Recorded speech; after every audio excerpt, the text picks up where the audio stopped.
How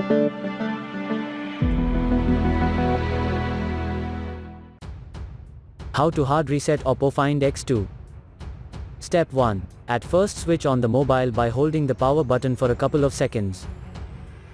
Step 2. After that push volume down and power keys for a few seconds. Step 3. When recovery mode appears, let go of all buttons. For further detailed guide, please check the link in the description. There you will find further steps on how to hard reset your smartphone. For further detailed guide, please check the link in the description. There you will find further steps on how to hard reset your smartphone. For further detailed guide, please check the link in the description. There you will find further steps on how to hard reset your smartphone.